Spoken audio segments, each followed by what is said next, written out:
What if getting an education around 1200 C meant mastering subjects you might never have heard of, or studying familiar subjects in ways that would shock you? What if the brightest minds of the era debated ideas that shaped centuries using tools we barely recognize today? Number 1. Music. Music in a medieval university was not about learning to play an instrument or singing a beautiful melody. Students were not strumming lutes or practicing vocal scales. Instead, music was understood as a profound science, a branch of mathematics, and a key to unlocking the secrets of the universe. It was a subject studied with the same intellectual rigor as geometry or astronomy, forming a crucial pillar of the Quadrivium, the higher division of the liberal arts. For a medieval scholar, music was less about art and more about the harmonious ratios that governed all existence. Primary text for understanding music was De Institutione Musica by Boethius, a Roman philosopher who lived around 500 CE. Boethius divided music into 3 categories: musica mundana, the music of the spheres; musica humana, the harmony of the human body and soul; and musica instrumentalis, the music made by voices or instruments. Of these 3, musica instrumentalis was considered the least important. True focus was on the underlying mathematical principles that created harmony, principles believed to echo the very structure of the cosmos. Students would pore over pages discussing intervals, ratios, and proportions, not notes and melodies. They would learn that an octave, for example, is a ratio of 2. 1, a perfect fifth is 3. 2, and a perfect fourth is 4. 3. These were not arbitrary numbers. They were seen as divine expressions, fundamental to the order of the universe. Learning about music involved a deep dive into Pythagorean principles. The ancient Greek philosopher Pythagoras was credited with discovering these fundamental ratios by observing the sounds made by different lengths of vibrating strings. A student would learn about the monochord, a simple instrument with a single string used not for performance but for demonstrating these exact mathematical relationships. By moving a bridge along the string, one could produce different intervals, and the distances between the bridge positions would reveal the perfect ratios. This was a hands-on experiment in the truest sense, but its purpose was entirely theoretical. It was about proving a mathematical truth, not creating pleasing sounds. The aim was to understand the why of harmony, not the how of playing it. Students would spend hours discussing consonance and dissonance. They would learn which intervals were considered perfect and which were imperfect or even diabolical. Perfect fifth was seen as beautiful and stable because its ratio was simple and pure. Tritone, an augmented fourth or diminished fifth with its jarring sound, was often avoided in compositions and sometimes even called the devil in music. This classification was not just about aesthetics. It was tied into the philosophical idea of order and disorder. Pure ratios reflected divine order, while complex or irregular ratios hinted at chaos. This rigorous understanding of musical theory was also linked to cosmology.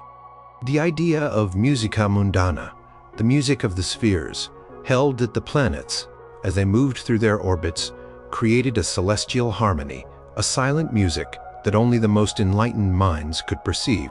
Each planet was thought to correspond to a specific note or interval, and their combined motion created a grand, cosmic symphony. Understanding terrestrial music was thus seen as a way to glimpse this divine universal order. The curriculum for music theory would often involve lectures where a master would explain the complex mathematical relationships. Students would copy diagrams showing vibrating strings and their corresponding ratios. They might engage in disputations, debating whether certain intervals were truly consonant or why specific modes, like the Dorian or Phrygian, evoked particular emotional or spiritual responses. The medieval modes were different from modern major and minor scales. Each mode had a distinct character and was believed to be suitable for different liturgical or expressive purposes. Students would learn to identify these modes and understand their theoretical construction, not just their sound. For example, the Dorian mode was often associated with piety and steadfastness, while the Lydian mode might be linked to joy. The study of music also provided a foundation for understanding other subjects in the Quadrivium. Its mathematical basis connected directly to arithmetic and geometry. The harmonious proportions found in music were also found in architecture, in the design of churches, and in the structure of the human body, reflecting a unified medieval worldview where all knowledge was interconnected. A student learning music would implicitly reinforce their understanding of numerical relationships that underpinned all creation. A lecture on musical intervals might transition into a discussion of Platonic solids or the arrangement of stars, showing how these seemingly disparate fields were all governed by the same divine mathematical principles. Beyond the abstract, the practical application of this knowledge was evident in the composition of sacred music, particularly plain chant. While students weren't performing, their theoretical understanding informed the structure and propriety of liturgical music. Church music was not meant for entertainment. It was a vehicle for prayer and devotion, and its structure needed to reflect divine order.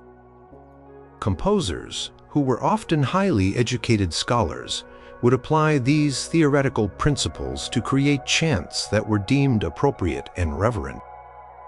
Careful placement of intervals, the progression of melodic lines, and the overall form of a chant were all guided by the learned principles of medieval music theory. They would ensure that the chosen modes and melodic movements conveyed the intended spiritual meaning and fit within the strict theological framework of the Church. A medieval student graduating with a deep understanding of music theory was seen as having grasped a fundamental aspect of reality. This knowledge was not just about appreciating sound. It was about understanding the universe, about seeing the divine hand in the harmonious arrangement of numbers and forms, prepared them for advanced theological studies, as God was often described as the ultimate harmonizer, the cosmic musician. It was about training the mind to perceive order where others heard only noise, to discern the sacred geometry underlying all sound.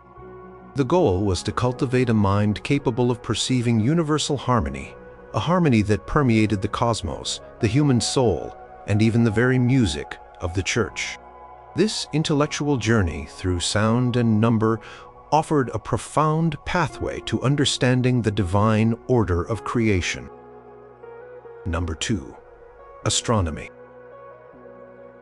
Astronomy in medieval universities was much more than simply gazing at stars. It was a complex, mathematically driven science, intertwined with philosophy, theology, and even medicine. Like music, it was a core component of the Quadrivium, seen as essential for understanding the order of the cosmos and the divine plan. Students learned about the movements of celestial bodies, the structure of the universe, and how these heavenly patterns influenced life on Earth. Primary model for the universe was the geocentric Ptolemaic system, inherited from ancient Greek thinkers like Ptolemy. This system placed a stationary Earth at the center of the universe, surrounded by nested transparent spheres carrying the moon, sun, planets, and fixed stars. Each sphere moved in perfect circles, driven by divine intelligence. Learning astronomy involved mastering intricate geometrical models and complex calculations. Students would spend hours studying diagrams of spheres, epicycles, and deferents, which were the theoretical constructs used to explain the observed, non-circular movements of the planets as they seemed to wander across the night sky. While the planets appeared to move erratically, the Ptolemaic model insisted that their true paths were circular, a belief rooted in the philosophical idea that circles were the most perfect geometric shape, befitting the heavens. These models were incredibly sophisticated for their time, requiring a deep understanding of geometry to predict planetary positions, eclipses, and the phases of the moon.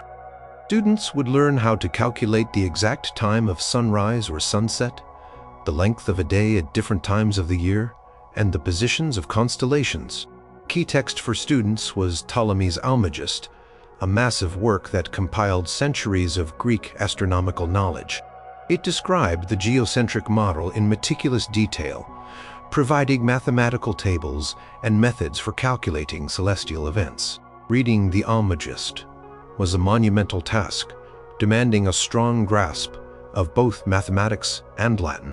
Other important texts included works by Islamic scholars like al-Battani and al-Biruni, whose observations and mathematical innovations greatly advanced medieval astronomy in the Latin West. These scholars refined Ptolemy's models and developed new instruments. Students would learn about tools like the astrolabe, a complex brass instrument used to measure the altitude of celestial bodies, tell time, and even predict the rising and setting of stars. Mastering the astrolabe involved understanding spherical geometry and practical observation. A student might spend a significant amount of time learning to operate this device, aligning it to the stars and using its etched scales to derive astronomical data. Astronomical knowledge had many practical applications in medieval society. It was crucial for timekeeping and calendar reform. Monasteries and churches relied on accurate astronomical calculations to determine the dates of religious festivals, especially Easter, which depended on the vernal equinox and the phases of the moon. Knowing the precise time of day and year was also important for agriculture, navigation, and even the scheduling of daily life. For navigators, knowing the position of stars was essential for charting courses, though oceanic navigation in the medieval period was less developed than later. For scholars, astronomy was a pathway to understanding divine order. The predictable, cyclical movements of the heavens were seen as proof of God's wisdom and craftsmanship. Beyond these practicalities, medieval astronomy was deeply connected to astrology. While modern science largely separates the two, in the medieval period, they were often considered two sides of the same coin. Astrology was the belief that the positions and movements of celestial bodies influenced events on Earth and the destinies of individuals. Scholars studied not only the physical movements of planets but also their supposed astrological significances. They learned to cast horoscopes, interpret planetary conjunctions, and advise on auspicious times for actions like starting a journey, building a house, or even undergoing medical treatment. Physicians often had a basic understanding of astrology, believing that planetary alignments influenced the humors of the body. A medical student might learn how different constellations were associated with different parts of the human body, or how the moon's phases affected certain ailments. This connection meant that a comprehensive understanding of astronomy was deemed necessary for anyone involved in healing or advising. Teaching methods involved lectures, where masters would explain the theoretical models and calculations, often using large diagrams drawn on blackboards or parchment. Students would copy these diagrams and meticulously work through mathematical problems. There were also opportunities for observation, though sophisticated telescopes did not exist. Instead, students would use instruments like quadrants and armillary spheres to observe and measure the positions of stars and planets. Disputations might involve debates on the nature of celestial motion, the number of spheres, or the validity of different astronomical theories. For example, a debate might center on why planets sometimes appeared to move backward, retrograde motion, and how the Ptolemaic system explained this phenomenon through the use of epicycles. A graduate of astronomy was equipped with a profound understanding of the cosmos, its divine mechanics, and its earthly influences. This knowledge was essential for scholars who aimed to understand the grand design of creation. It laid the groundwork for further studies in theology, as the regularity of the heavens was often invoked as evidence of God's perfect order. An astronomer might become a court astrologer, advising rulers, or a university master, continuing to teach and research the mysteries of the universe.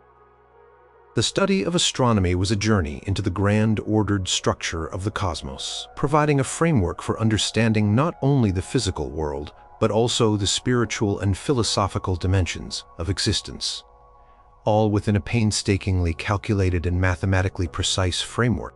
It was a disciplined pursuit that fostered intellectual curiosity and a deep appreciation for the intricate clockwork of the heavens. Number 3. Geometry. Geometry in medieval universities was a gateway to understanding the physical world, not just as a collection of shapes, but as a manifestation of divine order. It was part of the Quadrivium, providing the essential tools for logic, architecture, art, and even theology. For medieval scholars, geometry was the science of measurement and form, offering insight into the harmonious proportions that underpinned creation. It was seen as a foundational discipline, revealing the blueprints of God's universe. The study of geometry was rigorous and focused heavily on Euclidean principles, inherited from ancient Greek mathematics. Primary textbook for geometry was Euclid's Elements, a monumental work from around 300 BC that laid out the principles of geometry and a logical, axiomatic system. Students would spend countless hours poring over its propositions, postulates, and theorems. They would learn about points, lines, angles, triangles, circles, and solids. The book was a master class in deductive reasoning, starting from a few self-evident truths and building up a vast complex of geometrical knowledge step by step. Typical lesson might involve a master reading aloud from Euclid's text and drawing diagrams on a blackboard or parchment for students to copy. Students would then be expected to reproduce the proofs themselves, demonstrating their understanding of each step in the logical sequence.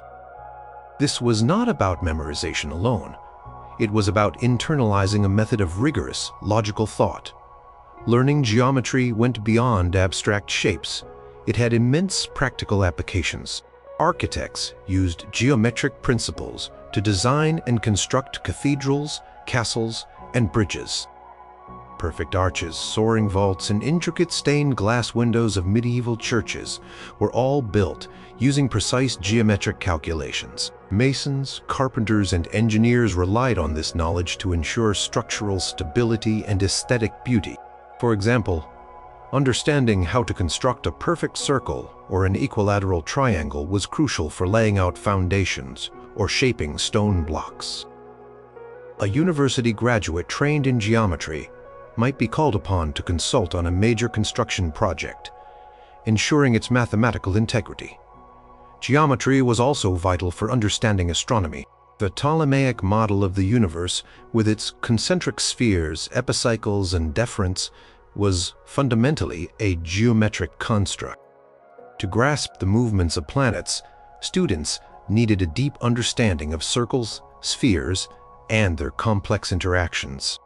Construction and use of astronomical instruments like the astrolabe or the quadrant also relied heavily on geometric principles.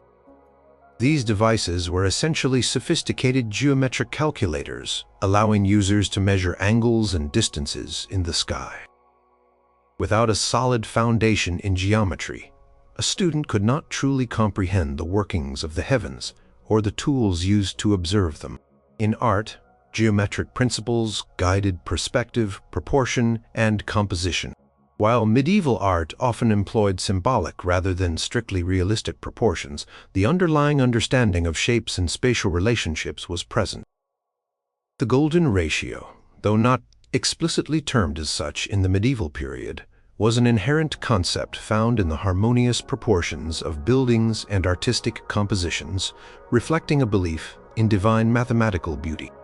Illuminated manuscripts, for example, often show a precise geometric structure in their borders and the arrangement of their figures, demonstrating the artist's, often monastic scholars' understanding of spatial harmony. For medieval scholars, geometry was not just a practical subject. It had profound philosophical and theological significance. It was seen as the language through which God created the universe. Platonic philosophy, which influenced medieval thought, held that geometric forms were perfect and eternal, existing in a divine realm. By studying geometry, one was believed to be contemplating the very thoughts of God, uncovering the fundamental laws that governed creation.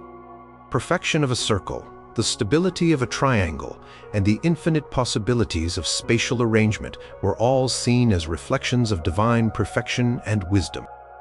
The very act of proving a geometric theorem was a spiritual exercise, an attempt to grasp a small piece of the divine intellect.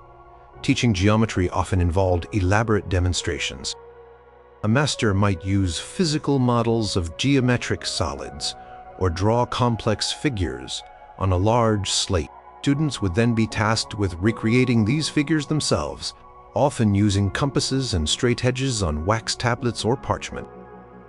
Disputations in geometry might involve challenging a proof or discussing the implications of a geometric axiom. For instance, a student might argue for a different way to construct a regular polygon, or debate the philosophical meaning of infinity as it related to lines or points. Emphasis was always on rigorous proof and logical deduction. A medieval student graduating with a mastery of geometry was equipped with an unparalleled ability to reason rigorously and to understand the physical and metaphysical dimensions of the world. This knowledge prepared them for careers as architects, engineers, or navigators. It also provided an essential intellectual framework for theological discussions, where understanding perfect forms and eternal truths was crucial. The ability to visualize and manipulate complex spatial relationships was considered a mark of a truly educated mind, one capable of seeing the hidden order in what might otherwise appear to be chaos. Geometry was not just a branch of mathematics. It was a pathway to truth, revealing the underlying structure and divine beauty of the created order. It instilled a deep appreciation for precision, logic, and the harmonious arrangement of forms, skills that permeated all aspects of medieval intellectual life. Number 4. Arithmetic. Arithmetic in medieval universities was far more than simple calculation. It was a profound investigation into the nature of numbers, their properties, and their cosmic significance. As the first subject of the Quadrivium, it served as the foundational science, the bedrock upon which all other mathematical and scientific disciplines were built. For medieval scholars, arithmetic was not merely a tool for counting or commerce. It was a key to understanding the divine order of the universe, the very essence of creation. Numbers were seen as eternal, unchanging truths, reflecting the mind of God. Primary text for arithmetic was De Institutione Arithmetica by Boethius, a Roman philosopher from the 6th century. This work, heavily influenced by Nicomachus of Gerassa's Introduction to Arithmetic, systematized Greek number theory for the Latin-speaking world. Students would not typically learn Arabic numerals, 0 to 9, as we know them today, which only gradually spread across Europe in the later medieval period. Instead, they would work with Roman numerals, I, V, X, L, C, D, M, which were cumbersome for complex calculations. The emphasis was less on rapid computation and more on understanding the philosophical properties of numbers themselves. Learning arithmetic involved delving into abstract concepts like odd and even numbers, prime numbers, perfect numbers, and amicable numbers. Perfect number, for example, is one where its proper divisors, excluding itself, add up to the number itself, such as 6. 1 plus 2 plus 3 equals 6, or 28. 1 plus 2 plus 4 plus 7 plus 14 equals 28. Students would spend hours dissecting the relationships between numbers. They would learn about ratios and proportions, which were crucial for understanding music, theory, astronomy, and geometry. The idea of proportionality permeated medieval thought as it was seen as a reflection of cosmic harmony. They would study different types of means, arithmetic, geometric, and harmonic, and their interconnectedness. For example, in a geometric progression, each term after the first is found by multiplying the previous one by a fixed non-zero number. These abstract numerical relationships were not just theoretical. They were believed to be the invisible scaffolding of the universe. Teaching methods in arithmetic were largely based on lectures and rote memorization. A master would explain the different classifications of numbers and their properties. Students would copy down complex definitions and examples. Disputations might revolve around the philosophical implications of certain number properties, or the theological significance of specific numbers, such as the number 3, Trinity, or 7 days of creation. The concept of number was considered foundational to logic and metaphysics. It was about abstract patterns and relationships, not concrete counting. Students might analyze numerical puzzles or demonstrate the properties of a number through complex chains of reasoning. Arithmetic had numerous applications, even if they were not always about quick calculations. It was essential for calendrical calculations, particularly for determining the date of Easter, which required intricate astronomical and arithmetical computations. It also provided the logical framework for understanding other sciences. Without a firm grasp of numerical ratios, a student could not comprehend the intervals of music or the geometric proportions of the cosmos. Merchants and tradesmen certainly performed basic arithmetic, but the university curriculum delved into the deep philosophical roots of quantity. The study of arithmetic also laid the groundwork for advanced subjects like alchemy, where numerical relationships were believed to govern the transformations of matter. Beyond its practical and scientific uses, arithmetic held profound symbolic and theological meaning. Medieval thinkers believed that God created the universe according to number, weight, and measure. Numbers were seen as divine archetypes, unchanging and eternal, reflecting God's perfect wisdom. The properties of numbers were linked to divine attributes. For example, the number 1 represented unity and the singular nature of God. The number 3 represented the Holy Trinity. The number 4 symbolized the 4 elements or the 4 Gospels. Studying arithmetic was thus a pathway to understanding the mind of God, a form of spiritual contemplation through mathematics. It was a means of appreciating the order and structure embedded within the creation itself. The ability to reason numerically and understand abstract quantities was highly valued. A student who mastered arithmetic was seen as having developed a powerful intellect, capable of discerning order and structure in complex phenomena. This mental discipline was seen as transferable to all other areas of study, from theology to law. A graduate proficient in arithmetic might not become a professional accountant, but they would have a mind trained in rigorous logical thinking and an appreciation for the abstract principles that governed the universe. The study of arithmetic was a journey into the fundamental principles of quantity and proportion, equipping students with the intellectual tools to perceive the numerical harmonies underlying the entire cosmos and to comprehend the divine order inherent in all things. It was a rigorous and often abstract pursuit, yet it was deemed essential for any scholar seeking to understand the fabric of reality itself. Number 5. Logic. Logic, or dialectic as it was often called, was the cornerstone of the trivium and arguably the most powerful intellectual tool a medieval university student could acquire. It was the art of reasoning, of argumentation, and of disputation, equipping students with the skills to analyze, debate, and discern truth from falsehood. For medieval scholars, logic was not just a subject. It was the method that underpinned all other studies, from theology to law to medicine. It taught students how to construct sound arguments, identify fallacies, and engage in systematic inquiry. The dominant influence on medieval logic was Aristotle. His works, particularly the Organon, a collection of 6 texts on logic, formed the backbone of the curriculum. Students would delve into concepts like categories, propositions, syllogisms, and fallacies. Key component of Aristotelian logic was the syllogism, a form of deductive reasoning where a conclusion is drawn from two premises. A famous example is, "All men are mortal. Socrates is a man. Therefore, Socrates is mortal." Students would spend countless hours analyzing the structure of such arguments, learning to identify valid and invalid forms. They would be expected to construct their own syllogisms and to dismantle those presented by others. This was a painstaking process of intellectual dissection. Teaching methods in logic were highly interactive and often confrontational. Primary method was the disputation, disputatio, a formal academic debate. A master would propose a question, and students would take turns arguing for or against a particular position.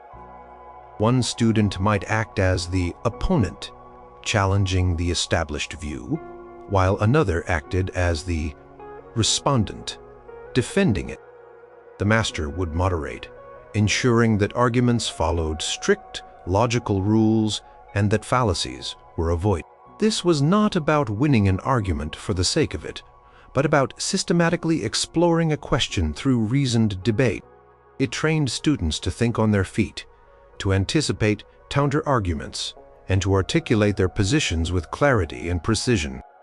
It was a rigorous intellectual exercise designed to sharpen the mind to a razor's edge. Students also learned about the different types of fallacies, logical errors that undermine an argument. These included ad hominem attacks, attacking the person, not the argument, appeals to emotion, straw man arguments, misrepresenting an opponent's position, and begging the question, assuming what one is trying to prove. Identifying these fallacies was crucial for navigating the complex intellectual landscape of the university, where intellectual combat was a daily occurrence. Knowing how to spot a flawed argument was as important as knowing how to construct a sound one. The application of logic permeated every aspect of medieval university life and beyond. In theology, logic was indispensable for analyzing scripture, developing systematic doctrines, and debating theological controversies. Scholasticism, the dominant philosophical method of the High Middle Ages, was deeply rooted in Aristotelian logic. Thinkers, like Thomas Aquinas, used rigorous logical structures to construct their monumental theological works, such as the Summa Theologica, which presents arguments for and against various theological propositions in a dialectical format. Every point was subject to logical scrutiny. Every counter-argument addressed systematically. In law, logic was used to interpret statutes, analyze legal precedents, and construct compelling cases. A skilled lawyer or judge would need to identify the precise legal principles, apply them to specific facts, and present their arguments in a coherent, logically sound manner. In medicine, logic was used to diagnose illnesses, determine courses of treatment, and explain physiological processes. A physician might use deductive reasoning to determine the cause of a patient's symptoms, moving from general principles about human health to specific observations. The study of logic trained students to be precise in their language and thought. It emphasized clear definitions, consistent reasoning, and the systematic unfolding of ideas. Taught them to categorize information, to break down complex problems into smaller, manageable parts, and to build arguments from foundational premises. This rigorous mental discipline was considered essential for anyone aspiring to a learned profession. It was about developing intellectual discipline and the ability to critically evaluate information, a skill that was highly valued in an age where religious and philosophical doctrines were constantly being debated and refined. A medieval student who mastered logic was considered intellectually armed for any challenge. They could engage in sophisticated debates, analyze complex texts, and formulate coherent arguments on any subject. This skill was portable, essential for a career in the church, in law, or as a university master. Logic was not just a means to an end, it was an end in itself, a pursuit that perfected the human mind's capacity for rational thought. It fostered a culture of intellectual inquiry where ideas were tested and refined through rigorous debate, leading to a deeper understanding of truth. Pursuit of logic was a constant mental exercise, shaping scholars into articulate and critically thinking individuals capable of dissecting any argument and constructing their own impregnable positions. Number 6. Rhetoric. Rhetoric, in medieval universities, was the art of persuasive communication, teaching students how to speak and write effectively and eloquently. While logic focused on the truth of an argument, rhetoric focused on its presentation and impact, on how to move an audience to accept a particular idea or course of action. It was a vital component of the trivium, alongside grammar and logic, and its mastery was considered essential for anyone aiming for a career in the church, law, or public administration. For medieval scholars, rhetoric was not just about flowery language. It was a powerful tool for shaping opinion, inspiring action, and maintaining social order. The primary texts for rhetoric were drawn from classical antiquity, particularly the works of Cicero and Quintilian. Students would study their treatises on oratory, learning about the 5 canons of rhetoric: invention, finding arguments, arrangement, organizing arguments, style, using appropriate language, memory, remembering the speech, and delivery, speaking effectively.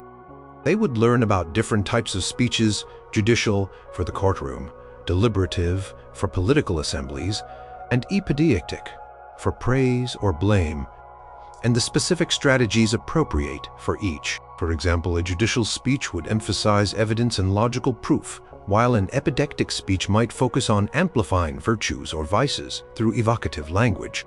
Learning rhetoric involved extensive practice in public speaking and writing. Students would be given topics to debate or defend, and they would have to construct their arguments not only logically, but also persuasively. They would learn about rhetorical devices such as metaphor, simile, allegory, antithesis, and irony, understanding how these figures of speech could enhance a message's impact. They would also learn about appeals to ethos, credibility, pathos, emotion, and logos, logic, realizing that a truly effective argument needed to connect with an audience on multiple levels. A student might be tasked with writing a letter of persuasion to a fictitious king, or delivering a eulogy for a deceased saint, honing their ability to craft language for specific purposes and audiences. Teaching methods for rhetoric often involved imitation and memorization of exemplary speeches. Students would analyze famous orations from antiquity, dissecting their structure, style, and persuasive techniques. They would then be asked to compose their own speeches or written arguments, often on moral or political themes. Public exercises and disputations were also common, where students would present their arguments orally, defending their positions and engaging in spirited debate. The emphasis was on clear articulation, compelling language, and the ability to sway an audience through reasoned discourse and emotional appeal. A student might deliver a short sermon or argue a legal case before their peers, receiving critique on their delivery and rhetorical choices. The applications of rhetoric were ubiquitous in medieval society. In the church, preachers used rhetoric to deliver sermons, interpret scripture, and inspire the faithful. A skilled preacher could move congregations to repentance, inspire acts of charity, or defend doctrinal positions against heresy. Bishops and abbots relied on their rhetorical abilities to manage their dioceses and monasteries, to negotiate with secular rulers, and to rally support for crusades or building projects. The very liturgy of the church, with its carefully crafted prayers and readings, often employed rhetorical principles to evoke spiritual reverence and commitment. In law, rhetoric was indispensable for lawyers presenting cases in court and for judges delivering rulings. Lawyers needed to present their arguments clearly, organize their evidence effectively, and use persuasive language to convince juries or judges. Judges needed to articulate their decisions in a way that was perceived as just and authoritative. The ability to structure a compelling narrative, to emphasize key facts, and to address counter-arguments was paramount in the legal profession. A trained rhetorician could dissect complex legal texts, extract their essence, and present it in an accessible and convincing manner to a non-expert audience. Beyond the church and law, rhetoric was also important in diplomacy and politics. Rulers and their advisors needed to compose formal letters, treaties, and proclamations that were clear, authoritative, and persuasive. An ambassador would need to negotiate with foreign powers, using their rhetorical skills to secure advantageous alliances or peace agreements. The ability to craft a public statement that unified opinion or justified a difficult decision was a mark of a skilled leader. The medieval court chronicler, for example, often employed rhetorical flourishes to present historical events in a way that glorified the patron or reinforced a particular political narrative. A medieval student who mastered rhetoric was equipped with the power of language, a skill that opened doors to positions of influence and authority. They could command attention, articulate complex ideas with clarity, and move others to action. Rhetoric was not merely about superficial style. It was about the profound capacity of language to shape reality, to construct meaning, and to influence human behavior. It was about developing a voice that commanded respect and inspired trust, a vital attribute in a society where oral communication and formal written documents held immense power. Pursuit of rhetoric molded scholars into effective communicators, enabling them to shape public discourse and leave a lasting impact on their world. Number 7. Grammar.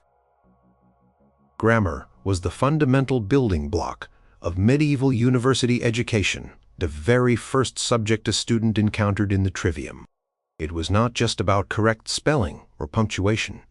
It was the meticulous study of Latin, the universal language of scholarship, religion, and administration across medieval Europe. For a medieval scholar, mastering grammar meant gaining fluency in Latin, understanding its intricate structure, and being able to read, write, and comprehend the vast body of knowledge contained within Latin texts. It was the gateway to all other forms of learning, the essential key that unlocked the entire curriculum. Students typically began their grammatical studies at a young age, often before entering the university proper, in monastic schools or cathedral schools. However, the university refined and deepened this knowledge. Core of grammatical study revolved around the Latin language itself, its vocabulary, morphology, word forms, and syntax, sentence structure. Students learned about declensions of nouns and adjectives, conjugations of verbs, and the proper use of cases, tenses, and moods. They would memorize endless paradigms, chanting endings and rules until they became second nature. This was a painstaking process, often involving repetition and rigorous drills. The main textbooks for grammar were ancient Roman works, primarily the Ars Minor and Ars Maior by Donatus from the 4th century, and the Institutiones Grammaticae by Priscian from the 6th century. Donatus' short grammar provided basic definitions and paradigms, while Priscian's extensive work was a much more comprehensive and detailed analysis of Latin. Students would pore over these texts, dissecting sentences, identifying parts of speech, and analyzing grammatical constructions. A master would lecture on grammatical rules, providing examples from classical or biblical texts, and students would copy these rules into their notebooks, meticulously noting every inflection and agreement. Learning grammar involved more than just dry rules. Students read and analyzed classical Latin authors like Virgil, Horace, and Ovid, as well as Christian authors like St. Augustine and Jerome. They would not only translate these texts, but also analyze their grammatical structure, understanding how the authors used language to create meaning and literary effect. This process of close reading trains students to pay extreme attention to detail, to understand the nuances of expression, and to appreciate the artistry of language. A student might spend hours parsing the single complex sentence, identifying its subject, predicate, objects, and modifying clauses, ensuring every word fit perfectly within the grammatical framework. The ability to write correct and eloquent Latin was paramount. Students would practice composing their own Latin sentences, paragraphs, and even short essays. They would learn how to vary their sentence structure, use appropriate vocabulary, and express complex ideas with clarity and precision. The emphasis was not just on avoiding errors, but on crafting elegant and persuasive prose. For example, a student might be asked to write a letter in Latin to a hypothetical dignitary, or to summarize a philosophical argument in impeccable Latin prose. This writing practice was continuous, reinforcing their grammatical understanding and developing their expressive capabilities. Grammar was fundamental to all other university subjects. Without a mastery of Latin grammar, a student could not understand the lectures, read the textbooks, or participate in the disputations that formed the core of university education. Theological texts, legal codes, philosophical treatises, and scientific works were all written in Latin. A misunderstanding of a single grammatical particle or a misinterpretation of a case ending could drastically alter the meaning of a complex argument, leading to grave errors in understanding. It was the indispensable key that unlocked the doors to all knowledge. The study of grammar also instilled a profound respect for order and structure. The systematic rules of Latin grammar mirrored the medieval worldview, where everything had its proper place and function. This mental discipline, learned through the rigorous study of language, was transferable to other areas of thought. It fostered a mind that appreciated precision, clarity, and the logical arrangement of parts into a coherent whole. It was about developing an intellectual rigor that permeated all other academic pursuits. A medieval student, graduating with a strong foundation in grammar, was truly educated. They could navigate the vast intellectual landscape of their time, participate in learned debates, and contribute to the ongoing scholarly discourse. This mastery of Latin was essential for careers in the church, as priests, monks, or bishops; in law, as lawyers or judges; in government, as scribes or administrators; and of course, as university masters. Grammar was not a stepping stone to other subjects. It was a foundational skill that continued to be refined and used throughout a scholar's entire intellectual life. It was the language of knowledge itself, providing the means to access, process, and transmit the cumulative wisdom of centuries.